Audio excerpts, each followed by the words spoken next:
Marketing Square. Bienvenue sur Marketing Square, le rendez-vous du gros marketing. Le gros, c'est un marketing qui sort des clous, qui se réinvente, qui se renouvelle. C'est aussi un mindset qui repose sur l'envie de se dépasser, de se détacher de ses opinions une bonne fois pour toutes et d'apprendre en continu. Si tu te reconnais dans cette description, que tu sois débutant ou expert, abonne-toi. Ce podcast va devenir ton meilleur allié. Vous êtes une marque ou une entreprise qui cherchez à étendre votre portée sur les réseaux sociaux ou bien un créateur de contenu à la recherche de partenariats? Richmaker est là pour vous aider. Cette plateforme de mise en relation entre marques et influenceurs spécialisée en B2B est conçue pour vous permettre de toucher de nouvelles audiences à moindre coût. Avec Richmaker, vous pouvez trouver les partenaires idéaux pour votre prochaine collab en un clic. Rendez-vous sur Richmaker pour faire le plein d'idées et développer ce levier inexploité qu'est le partenariat. Bon épisode à tous. Bonjour à tous et bienvenue dans ce nouvel épisode de Marketing Square, épisode spécial, puisque je suis accompagnée de Jonathan Chan qui était avec moi insider au Adobe Summit. On a récolté pour vous le meilleur des tendances marketing, ce qui arrive sur le marché pour demain. Mieux vaut être prévenu, alors restez jusqu'à la fin de l'épisode. Jonathan, je suis ravie de te recevoir pour ton premier épisode de Marketing Square. Bienvenue. Merci Caroline, j'ai toujours suivi ton podcast et donc c'est un plaisir d'intervenir avec toi. Plaisir partagé puisque tu as la réussite humble, Jonathan, mais tu es un créateur de contenu B2B historique. Ça fait des années que tu documentes toutes les nouveautés, technologies, marketing, innovation et puis le futur du marketing digital. Du coup, ça te connaît, ça fait 5 ou 6 ans que tu travailles avec Adobe. Pour moi, c'était la première année. Je suis hyper contente qu'on fasse cette collab ensemble. Et d'ailleurs, ça m'amène une superbe première question d'introduction pour toi. Quels sont les 4 nouveaux paradigmes du client en 2023? Qu'est-ce qui a changé? Il me semble que tu as assisté à une conférence d'anthologie et j'ai hâte que tu nous la partages. Alors en fait, nous avons suivi une conférence qui détaille les nouveaux profils du consommateur. Je vais dire en 4 points ce qui a changé. Premièrement, sur la partie du consommateur, c'était que le paradigme de fidélité s'est effondré. Désormais, les consommateurs sont devenus beaucoup plus volatiles et changent d'une marque à l'autre. Et c'est beaucoup plus le cas, notamment pour les générations les plus jeunes, où en fait, dès qu'on a une expérience qui devient déceptive derrière, on n'hésite plus à changer de marque, parce qu'en fait, on a une explosion de l'offre. Et donc, quand on a une expérience négative, on s'en sort beaucoup plus que quand on a une expérience positive.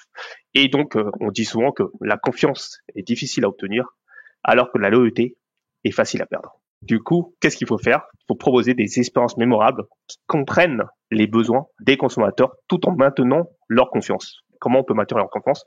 Notamment, par exemple, dans la responsabilité dans le design de leurs données. Leur privacy, c'est-à-dire, en fait, on va pas exploiter les données qui n'ont peut-être pas recueillies selon le consentement, vous voyez, le type RGPD. Et pour l'instant, c'est vraiment un grand axe de développement puisque selon cette étude, c'est une étude Adobe, seulement 7% des professionnels jugent l'expérience client digitale de leurs entreprises comme étant exceptionnelle. C'est-à-dire qu'on a encore du mal à surprendre la clientèle. C'est le premier point. Le deuxième point, on va faire un peu plus court sur les deuxièmes points, c'est que les aspirations des clients changent en temps réel. Je pense que tu l'as vu, Caroline, quand tu achètes, tu es devenue maman récemment, notamment, non? Belle-mère de 3 enfants d'un coup, c'est pas mal. Mais est-ce que c'est arrivé que tu as fait un achat sur Internet, notamment, et puis une fois que l'achat a été fait sur Internet, tu continues à recevoir un mailing sur ce produit? Clairement. Mais tu vois, un des trucs que j'avais le plus détesté, c'était pour un cadeau de naissance de Valentin Badi, mon ancien manager. J'avais acheté chez Natalis. Ils avaient pris mon numéro de téléphone et en fait, je reçois encore des SMS de Natalis à chaque promotion. Et voilà, tout à fait. Et en fait, il y a un souci au niveau des stéréotypes des segments. En fait, quand on met des personnes dans des cases, et souvent dans le domaine particulier, on n'arrive pas à faire changer ces personnes dans ces cases. Et en fait, on estime que les Français, nous, tout au long de notre vie, on change constamment. Il y a une étude de la CAP sur la spécialisation. Il y a 3/4 des Français qui ont changé de goût et de préférence au moins une fois au cours des 3 derniers mois. Ce qui est énorme. Et donc, qu'est-ce qu'il faut faire? C'est adapter, écouter les consommateurs tout au long de vie. Donc, on ne pas le mettre dans les stéréotypes et surtout faire preuve d'empathie de manière continue en qualifiant les données suffisamment pour proposer des segmentations qui soient suffisamment fines. On n'est pas encore dans l'ère de l'individualisation, mais cela va de plus en plus dans cette ère-là. On voit dans le monde du B2B, les décideurs, on arrive à savoir précisément où ils en sont dans leur stade d'achat. Là, l'enjeu, c'est aussi de savoir personnaliser les offres, mais aussi croiser les données. Pas des données comme on en a eu tout à l'heure, très stéréotypées sur l'âge, mais en fait croiser les données sur de l'âge, sur leur intérêt, sur leur géolocalisation, sur leur passion, que ces données se croisent entre eux, donc qui sont pas de manière très clos, mais qu'en fait qui se communiquent entre elles pour finalement générer une offre personnalisée. Vous l'avez compris, il y a 4 paradigmes du consommateur en 2023. Il est plus volatile, il a besoin qu'on l'écoute, il a besoin d'offrir son consentement. Il a aussi besoin d'être qualifié en continu parce que ses aspirations évoluent. Et enfin, Jonathan nous a dit, on est dans l'ère de l'individualité. Donc, il faut être capable d'identifier les différents stades d'achat pour pouvoir notamment personnaliser à fond les offres et les données. Jonathan, maintenant, on va disséquer ensemble les 3 grandes tendances du Summit. La première, on vient d'en parler, c'est l'expérience ultra personnalisée. Comment est-ce qu'on va pouvoir créer des expériences engageantes en utilisant le meilleur de la technologie? Pour le e-commerce notamment, il y a des nouveautés waouh qui arrivent et honnêtement, autant on s'arrachait les cheveux avant pour créer des tunnels de vente, pour bien identifier ces personas, autant là, Adobe, ils sont en train d'automatiser tout le tunnel de décision d'achat et de nous permettre de mieux segmenter nos personas. Je vous donne un exemple qui m'a particulièrement marqué, je vous glisserai dans les bonus de l'épisode. C'est notamment un moment où on nous a montré qu'en fait, à partir de votre audience, vous allez pouvoir générer des lookalikes. Un peu comme dans les campagnes publicitaires. Si vous avez un site de voyage, on va vous dire, bah voilà, pour l'instant, tu adresses les solo voyageurs. Ta cible, elle est comme ça, elle va sur tel autre site et vous allez avoir vraiment du contenu hyper détaillé. Franchement, c'est assez bluffant. Et à côté de ça, ça m'a vraiment cloué. Ils vont vous proposer d'autres cibles que vous pourriez adresser. Par exemple, avez-vous pensé aux business exécutifs qui voyagent? Avez-vous pensé aux étudiants voyageurs? Avez-vous pensé aux voyages romantiques? Ils vont vous proposer à chaque fois, pour chaque cible, justement, de l'IA générative qui va vous dire par rapport à ce que vous avez, voilà ce que vous pourriez pousser. Ça, honnêtement, j'ai trouvé ça époustouflant. Oui, de mon côté, dans les solutions e-commerce, on a assisté aux sneaks d'Adobe. Donc, en fait, ce sont les meilleures solutions proposées par les collaborateurs. Et à la fin, en proposant ces projets, on peut voter pour ces projets pour savoir quelles solutions peuvent être adoptées dans leurs solutions. Le premier, c'est, j'appelle ça le Project Fast Filtered. C'est par rapport à la personnalisation des filtres sur Adobe. Vous savez, quand tu vois les filtres dans les sites e-commerce, ils sont assez classiques. Qu'est-ce qu'on voit de prix? Qu'est-ce que tu vois d'autre? La taille, la couleur, le matériel. Oui, c'est ça. On est souvent cantonné à ça. Peut-être des avis aussi. Savez-vous qu'on va aller plus loin sur les filtres. Grâce, en fait, avec leur intelligence artificielle, le projet, en fait, va analyser tous les produits, toutes les caractéristiques intrinsèques des produits, donc les TDA communs, et tout ce qui est caractéristiques communes des produits, des dimensions, des couleurs, des matériaux. Et à partir de là, en fait, ça va segmenter ces données et ça va créer des recommandations de filtres qu'on peut directement intégrer sur le site e-commerce, donc c'est à gauche. Et au lieu d'aller sur des choses assez objectives, on peut avoir des filtres, disons, de manière plus subjective. Par exemple, c'est qu'en fait, le filtre va se comporter comme un personnage shopper. Donc, le filtre va dire, est-ce que vous voulez une décoration naturelle ou une décoration un peu plus épurée? Donc là, vous dites, oui, je préfère une décoration naturelle. Quelle hauteur de jambe vous voulez? Par exemple, si vous voulez un bureau, est-ce que vous voulez 22 cm ou 20 cm? Et donc, dans ce cas-là, vous allez indiquer le nombre, le chiffre, et à partir de là, en fait, il va étiqueter tous les produits qui font cette hauteur-là. Et en fait, ça donne une nouvelle expérience d'achat. Au lieu d'aller voir page par page les produits, ça élimine les produits qui ne correspondent pas pour arriver à votre produit idéal. Génial. Et d'ailleurs, c'est trop drôle que tu parles de bureau, Jonathan, parce que j'ai été dans cet enfer il y a peu de temps et je pense que tous ceux qui nous écoutent, vous êtes en train de penser à un cas où vous avez galéré depuis la barre de recherche de filtres. Moi, par exemple, je voulais une chaise de bureau sans roulette. Parce que je déteste les roulettes et comme je bouge tout le temps, je passe mon temps à voyager dans la pièce. Donc, j'ai absolument besoin d'une chaise de bureau sans roulette.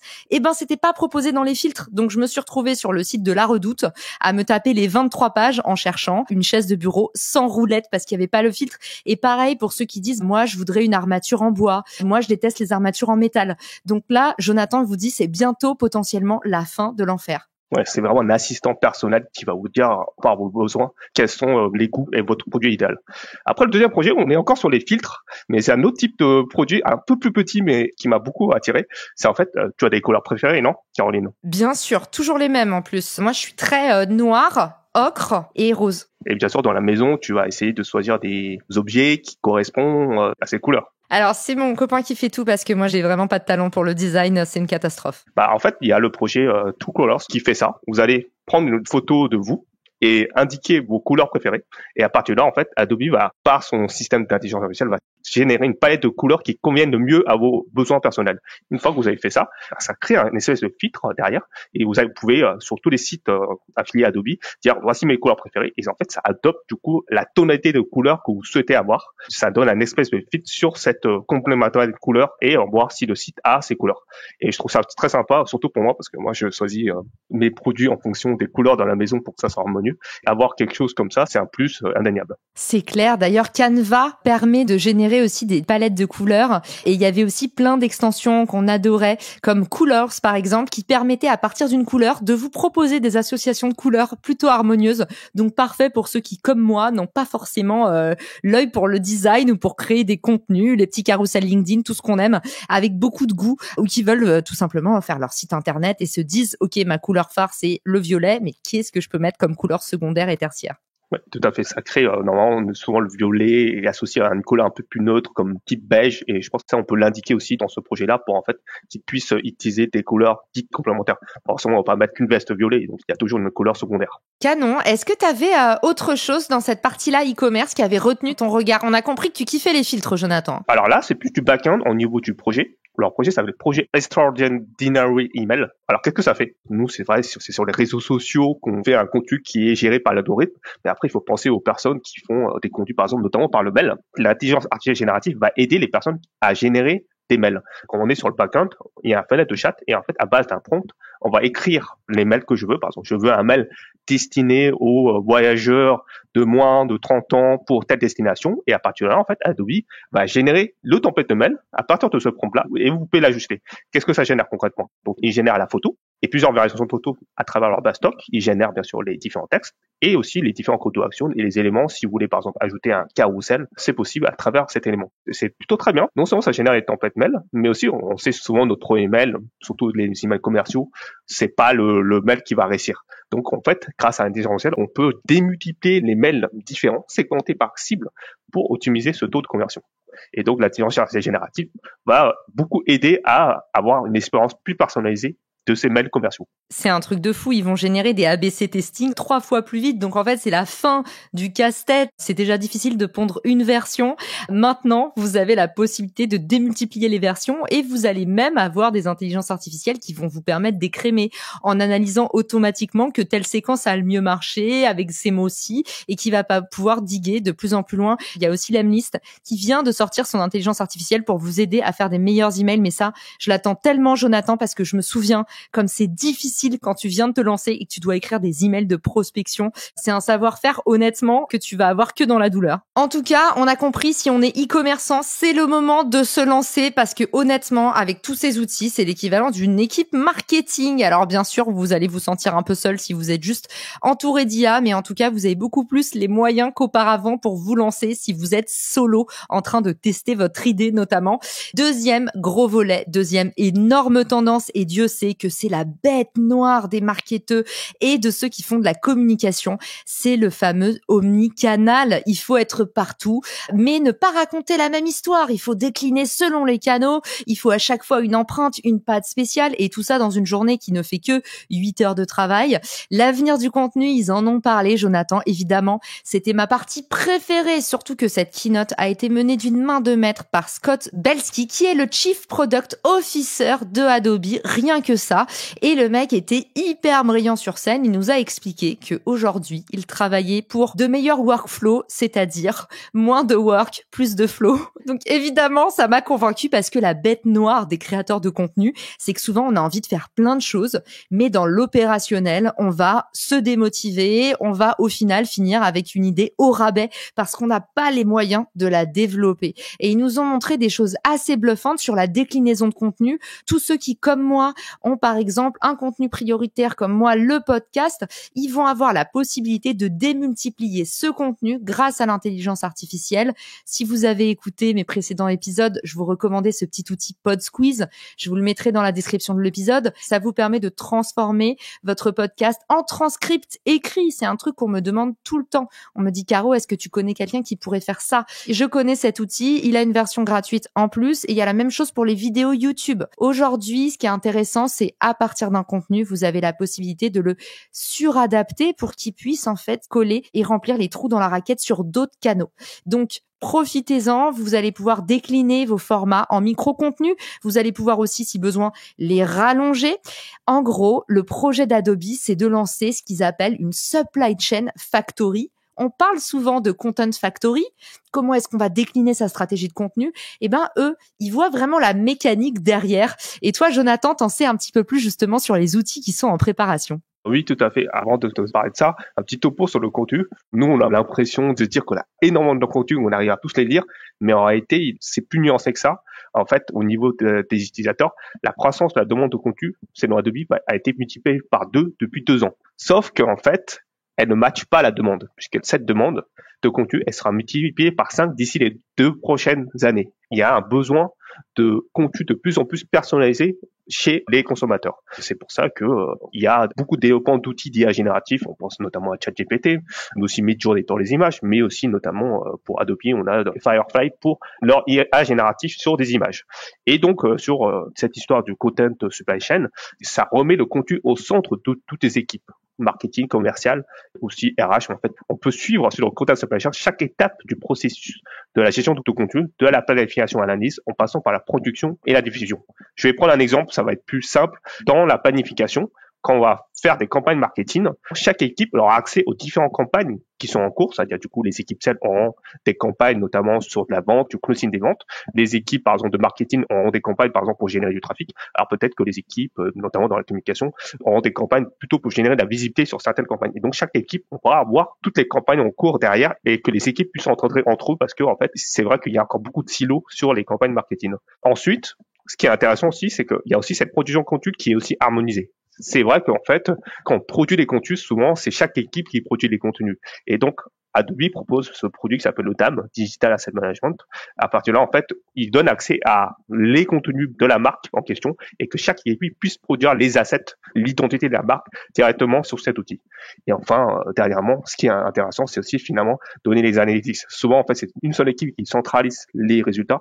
Bah, là, en fait, grâce à la plateforme, on peut voir directement les résultats de la campagne et voir les indicateurs personnalisés par rapport à cette campagne. Bien sûr, une équipe commerciale voudrait savoir combien de ventes ils ont fait, alors que les équipes marketing veulent savoir combien de trafic ils ont généré. Et ça, ce DAM que tu nous décris, donc Digital Asset Management, ça va être aussi un puissant outil pour tout ce qui est Sales Enablement, parce que on le sait, la problématique des commerciaux aujourd'hui, c'est qu'ils doivent aller taper à la porte du marketing qui leur donne des trucs parfois qui datent d'il y a 5 ans.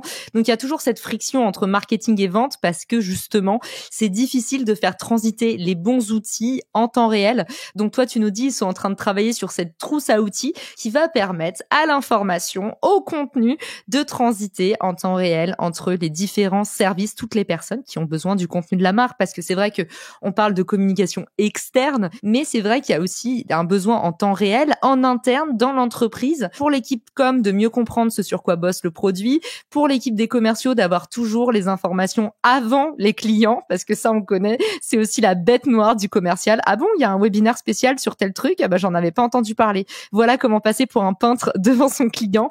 Grâce à cette solution, on va pouvoir coordonner un peu tout ce petit monde et on en arrive justement à notre partie 3. Les outils deviennent des machines de guerre et ça, Jonathan, pour moi, c'est le truc cette année. Je pense qu'on va le dire pour les 15 prochaines années. Donc, mais je suis désolée, cette année, c'est l'année de l'IA. C'est juste, il y a une seule tendance cette année, mais retenez qu'elle ruisselle sur tout. Ils sont en train de transformer nos outils traditionnels en des machines de guerre. C'est-à-dire que Canva est devenu encore plus dingue, Lemlist devient encore plus dingue, Adobe devient encore plus dingue, et quand on voit les nouveautés que tu nous as réservées là, Jonathan, je pense que nos auditeurs, ils vont pas en croire leurs oreilles. Oui, tout à fait. Mais si vous suivez très bien, vous pouvez voir déjà que ces outils font notamment le buzz.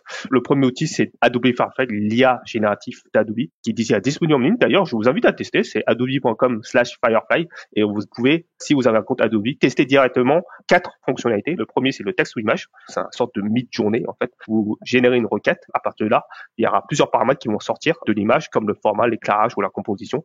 Et en plus, pour le moment, c'est gratuit. Alors que Midjourney est devenu payant. Vous pouvez déjà déjà utilisé cet outil. Je tiens à préciser que Jonathan n'est pas du tout membre de l'équipe Adobe, hein. C'est que de l'amour et effectivement, il est gratuit et on ne sait pas pour combien de temps, mais en tout cas pour toutes les problématiques de droits d'auteur notamment. Vous vous souvenez, on a parlé notamment du e-commerce, tout ça, fallait acheter les droits sur les photos. On pourra raconter à nos enfants que à l'époque, fallait souscrire des abonnements à des banques d'images et je me souviens encore quand j'étais CMO et que je devais aller faire voter le budget et qu'on me disait mais attends, il n'y a pas des abonnements qui sont moins chers pour acheter des images de banques d'images.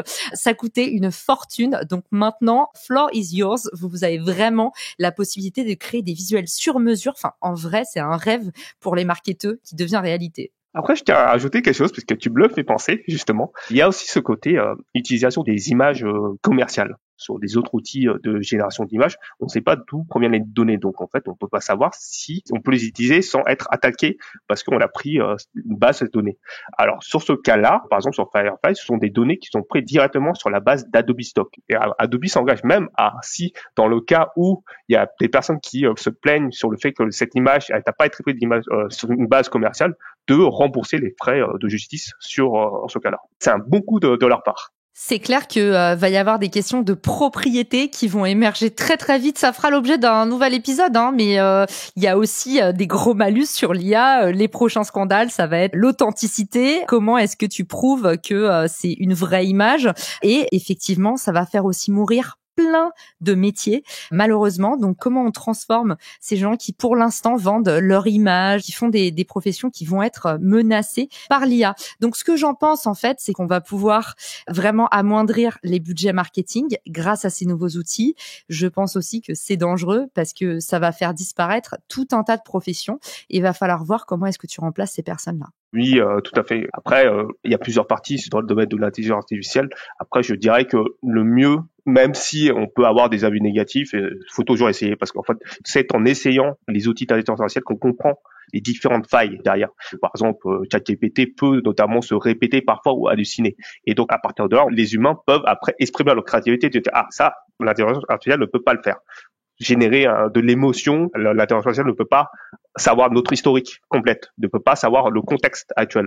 À partir de là, on peut écrire quelque chose totalement complémentaire derrière. Et moi, je suis persuadé que l'IA sert d'abord d'aide à l'humain, mais que c'est toujours l'humain à la fin qui doit finaliser le marketing, parce que si on fait ça, c'est une IA qui parle à des personnes, sans que nous, pour que le marketing fonctionne, c'est que ce sont des vraies personnes qui parlent à des personnes qui comprennent les besoins des personnes. Donc, je pense qu'on aura toujours besoin de ces personnes. Premier outil pépite, du coup, Firefly, qui permet de générer des images commerciales, des textes artistiques, mais aussi de, par exemple, modifier l'arrière-plan. J'ai adoré la keynote de la directrice marketing qui disait, vous pouvez enfin enlever votre ex de toutes vos photos de vacances. Donc voilà, ça c'est pour la petite histoire, mais vous allez pouvoir, pour tous ceux qui avaient des galères sur Photoshop, mais nous à l'époque en cours de PAO, on mettait des heures à détourer un citron et tu rentrais trop fier chez toi, et ben maintenant c'est fini. Ça tu l'enlèves en 2-2. Donc Firefly à tester gratuitement, vous a dit Jonathan, et puis surtout, vous êtes protégé par Adobe si jamais il y a une dinguerie. Deuxième nouveauté qui t'a éberlué. Je pense que vous l'avez vu aussi, c'est le remplissage génératif sur Photoshop. Est-ce que tu as vu par exemple les couvertures de Nirvana ou le portrait de la Joconde? Ouais, j'ai vu, c'est un truc de fou. Et honnêtement, Photoshop, ça a été ma bête noire pendant toutes mes études. Donc je trouve ça trop bien qu'ils renouvellent cet outil. Et tout à fait. Et donc cet outil-là, en fait, va comprendre les alentours de la photo pour pouvoir les étendre. Par exemple, notamment sur la couverture du Nirvana avec le bébé, on a un ensemble d'océans derrière et c'est bluffant. Mais il ne permet pas de faire ça sur le Generative Refining. On peut aussi notamment ajouter des objets. Donc en fait, vous mettez une zone et vous dites, par exemple, sur le Nirvana, on peut dire, moi, je veux un requin. Donc, du coup, l'IA va réfléchir à l'ambiance derrière et va générer un requin. Et ce qui est bien, alors là, c'est plus, on rentre dans cette partie un peu technique, c'est que le requin, c'est comme un calque sur Photoshop. C'est-à-dire que vous pouvez très bien, après, par la suite, déplacer le requin. Si le requin ne va pas redemander un autre type de requin pour vraiment faire des photos parfois trop réalistes derrière. Et là, on peut dire que la créativité n'a jamais été aussi accessible et facile avec cet outil. Souvenez-vous par contre que vous n'êtes pas à l'abri d'une dinguerie puisque l'IA va aller chercher tout ce qui contient le mot requin et potentiellement, si elle trouve des données de personnes qui viennent comme moi du 93, vous allez vous retrouver avec une paire de baskets sur votre photo. En tout cas, Jonathan vous a dit, vous pouvez la déplacer comme un calque et ça, c'était la deuxième nouveauté. À partir de quand on va pouvoir avoir du remplissage génératif sur Photoshop? Il est déjà disponible. Il faut prendre un abonnement, donc ça dépend des plans, mais si vous avez Photoshop Beta derrière, vous pouvez déjà utiliser le remplissage génératif de Photoshop. Génial. Et troisième innovation, Jonathan, il me semble que c'est ta préférée. Oui, tout à fait. C'est le fait que l'intelligence artificielle va analyser et interpréter les données à votre place. C'est-à-dire, en fait, vous avez que quand un expert dans un canal vous envoie votre rapport, un rapport bourré de chiffres derrière, vous ne savez pas, en fait, dire, ah, mais bon, oui, il y a plein de chiffres, mais concrètement, est-ce que cette campagne a fonctionné? Et dans ce cas-là, parce que peut faire l'intelligence artificielle, notamment, c'est, en fait, il va analyser toutes ces données et, en fait, va générer un rapport à marketing avec ses propres mots pour expliquer si la campagne en soi a fonctionné par rapport à cet utilisateur. On peut adapter son discours. Bien sûr, on va pas expliquer les mêmes données du rapport à votre directeur financier que, par exemple, à un CEO ou, par exemple, qu'à vos collaborateurs. Et donc, ça, l'intelligence artificielle peut arriver à générer des descriptions textuelles aidant à mieux comprendre les conclusions de la visualisation des données pour après ajuster les campagnes. Génial. Donc, il va déjargoniser. En gros, il va rendre digeste un contenu indigeste. Et Dieu sait que dans notre vie d'entrepreneur ou de marketeur, on reçoit des trucs parfois qu'on comprend pas. C'est ça, d'être toujours sur le terrain, les mains dedans. Et je sais que c'est la spécialité des auditeurs du podcast. Donc, vous avez vu, avec Sensei GenAI, vous allez pouvoir rendre digeste l'indigeste. Merci Jonathan d'avoir été avec nous dans cet épisode. Merci de m'avoir aidé à décrypter toutes les pépites du Adobe Summit. Je pense qu'on a passé 2 jours merveilleux et un grand merci à Adobe pour leur invitation. Pour ceux qui veulent se renseigner sur tes activités, continuez à te suivre. Pour ceux qui ont envie de suivre l'un des meilleurs curateurs de contenu sur le B2B, dis-nous vite où est-ce qu'on peut te retrouver. Alors sur LinkedIn, c'est Chan Perco, Jonathan Chan tout simplement, et sur Twitter, c'est @ChanPerco, ChanPerco. Si vous avez des questions, n'hésitez pas à poser des questions, ou à Caroline, bien sûr, on est là pour vous aider. N'hésitez pas à contacter Jonathan, il est aussi sympa qu'il en a l'air. Merci Jonathan d'avoir été avec moi pendant ces 2 jours merveilleux, et puis pour cet épisode d'anthologie qui vient clôturer le Summit. Merci à tous pour votre écoute, ciao. Si cet épisode te plaît, tu peux le partager en me taguant ou lui laisser 5 étoiles sur Apple Podcasts. Marketing Square.